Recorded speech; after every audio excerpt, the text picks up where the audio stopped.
Okay, so I wanted to go over and analyze some footage of certain mistakes that some of you guys are struggling with the 4-3-1-2. Now, in these examples, I'm just going to show you a bit of some common mistakes. I try to emulate these against average players to show you exactly what I mean. So the first thing is, this will help you play better. Now, the first thing I wanted to show you here is, watch how I deliberately hold the ball now with Vieira. Now, this is something I want to mention to you. Remember when I said to you that you have 3 centre mids when you're attacking? This player is on stay back, this player is on get forward, and this Vieira is sitting, okay? So you want to keep these 2 players here in check. You want to make sure you don't lose the ball. I'm just going to freeze frame here and I stand still. You can see we don't have that left back. You can see we don't have that left back. No one is over here. They're both over there, the left back and the left forward. So if you lose the ball here, you've lost. So you can see, for example, like here, just watch. When I get the ball with Vasquez, right? You can see, for example, like here, all I have to do literally, instead of even trying to go down the middle, I don't need to do this. I can literally just go down the wing and make a pass. But that's what I'm saying, don't force it into the middle. A lot of people are trying to do this. And if you send Vasquez going forward with like a 1-2, for example, and you lose the ball, you could be very much easily counter-attacked because you don't have that left back. And you can see no one's tracking that run. And that is why I'm seeing high work rates here, because even if you have the best player, let's say a wild card, I got a gold Cancelo there, they haven't got that ability to track back in those situations. And that is something that you need to bear in mind. How I would use this correctly would be like here, 39 minutes. So let me show you example how I do this at 39 minutes. So we get the exact same thing over here. Exact same thing over here at 39 minutes, right? We win the ball back here. Just ignore the defensive phase. My opponent just made a mistake here. That's how we got the ball. So this wasn't an example of good defending. But we just got lucky with it. We got the ball there. But in a counter-attack situation, we'll do an L1 trigger. We'll see Papin making that run or the left forward. Then we'll do that through ball. Now watch. With Vasquez, we don't use him as a player to go forward, but we use him to use that as a player on the edge of the box. Now look here. Realistically, you can see here, look, I take a touch away and I pass the ball here to Vasquez. See, like so I pass the ball to Vasquez. But watch, I don't try to go forward with Vasquez because I know if I lose the ball again, I'm in trouble. So you see how I play it safe? I take a touch away and then I pass the ball backwards. At least that way, if I lose the ball, I don't get countered again with no left back. So you have to be very careful with this Vasquez to not bring the player going forward. The other alternative is for example, if let's say you're attacking and you like to use at 47 would be a good example, right? Let's say you do like to use combination plays. So you can see here, when I get the ball, we're going to go over rotating the ball in a second, okay? When you get the ball over here, combination plays. Get the ball with your, think of this like the Saka, the Ben White, and just think of it like that, okay? And think about maybe this is maybe one of the centre mids coming in through, maybe Odegaard or whatever, right? This player pretty much stays around. You can see I'll be safe with Vasquez. I do a 1-2. I take the risk here. I do a player lock just to give you an example. But you see Vasquez always sits. And that way I have that safety net. So you see I use this combination to go through. But you see if I lose the ball here, I have that Vasquez player. At least he can react, cut the passing lane, and then cut it out. So that is one of the big misconceptions. People are saying I'm struggling so hard because when I lose the ball with Vasquez, I'm getting counter-attacked. And this is why we reduce the depth as well. This footage is the exact same tactics I made, but I just increased the depth back to Ethan's original tactics. But I just wanted to show you, as an example, to get some of this footage, the big problems with using this formation. We're going to switch to another game over here, and I just want to show you something very quickly, and that is in regards to risky play. Now, we're going to show you an example here. Let's have a look at 40 minutes. Now, I just want to show you a quick example. When you get the ball back over here, let's say you win the ball back in any situation, you have a simple solution of just going around and waiting for that left back to go forward. Now you can see, for example, like here, this left back is completely in the clear. This is how ideally you want to go forward. But we're just going to deliberately bring this. So like, let's say, for example, like here, I'll show you when your left back is free, like this. That's an example of how you go forward. You can literally just run down the wing in here. Or here you can just pass the ball inwards like that, will do a 1-2 and then that player will make a run, or you can go forward and go. That would be the safest option. Now we're going to replicate this exact same situation on the other end. We're going to bring the ball back to what someone else will do, okay? Now with the right back, the safest thing to do here because people say, oh look, I'm getting isolated because this player is going forward. Okay, the safest thing to do here is not even pass the ball to Vieira, which is an option, is just to go back to the goalkeeper, and then from the goalkeeper, what you can do is go back to the goalkeeper, and then you can do a lob pass all the way to the left back. That is the clear option. That's the first instance. If you're still not sure, then you can lob the ball to that side and then go like this, or you can just lob the ball across. Simple as that. Keep it simple. That's all you have to do. But too many players are trying to do this. They're trying to play the pass to a player that, like for example, like here. If you see that player that's directly involved, or you try to, for example, like here, you can see the mistake here. We didn't really aim this correctly, but you can see the pass here. It doesn't need to be made into the middle. This is the safest option. When we try to play it risky, you can see, look, end up losing the ball here. There's no need to make that pass. We make the pass here, try to get the ball to the centre back. We lose the ball. We try to go forward. There's no need to do that. And you can see, look, the exact same thing happens here. You get caught out. And you can see, look here, same thing with Morris. There's no need to make these risky passes.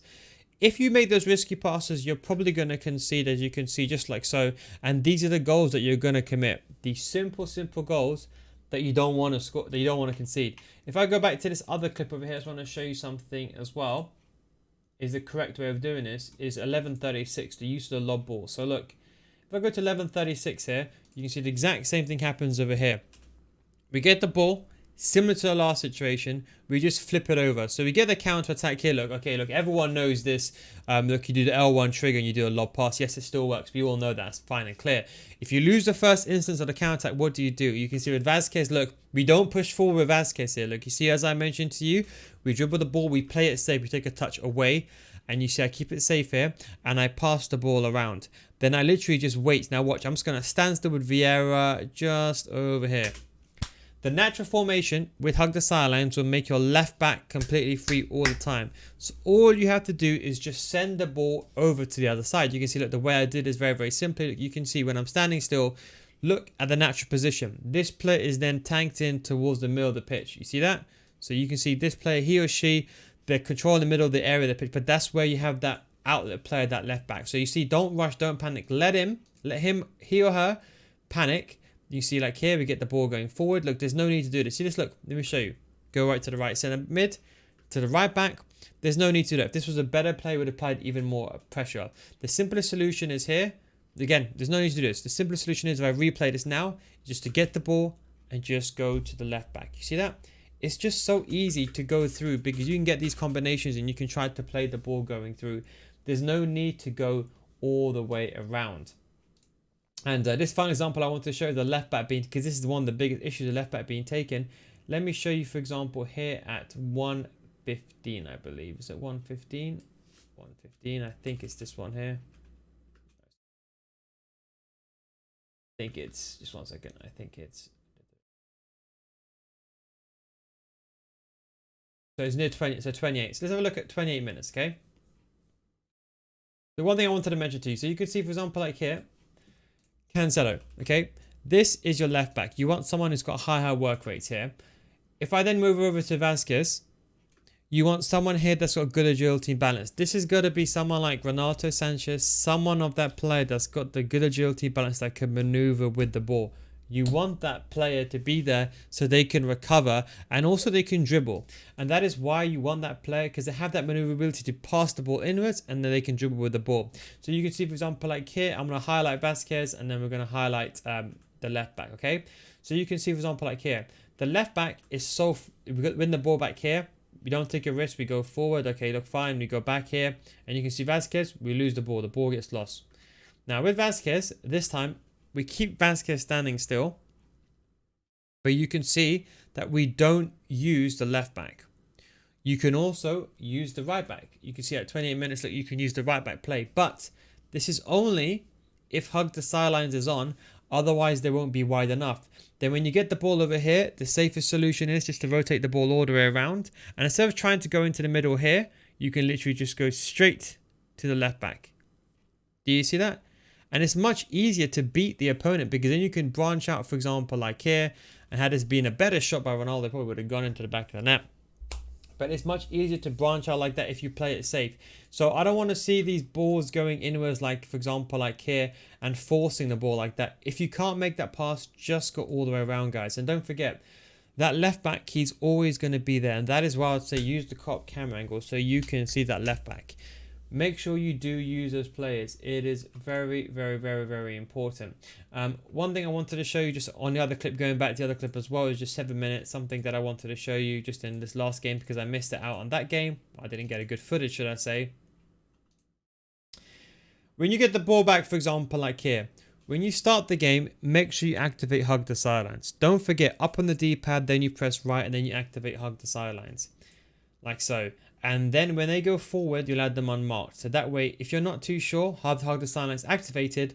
And instead of playing it risky, just go back to your centre mid. And even centre back, should I say, nowadays, they got good stats. So you can just ping it across like that. So don't feel like you need to wait for the player, or don't feel like you need to do a 1-2. Literally just turn hug the sidelines on. Get the ball to your centre back. There's no need to do any hocus pocus. Pass the ball into the middle, and then you're pretty much fair to go going forward. So that is how you'd use the left back really if you are using these styles. Because after that, you can see, for example, in this gameplay, look, we in this section we just predominantly focused on using the ball to a left back. You can see when we got the ball here, if we're really in trouble here, you can see, look, you can always switch the ball like this. So you can see for like the first 15 minutes or so, 20 minutes, I just focus just getting the ball on that left back. You can see, look here, use the left back. We do that 1-2. Again, if you're not too sure, we lob the ball on the other side, keep it safe.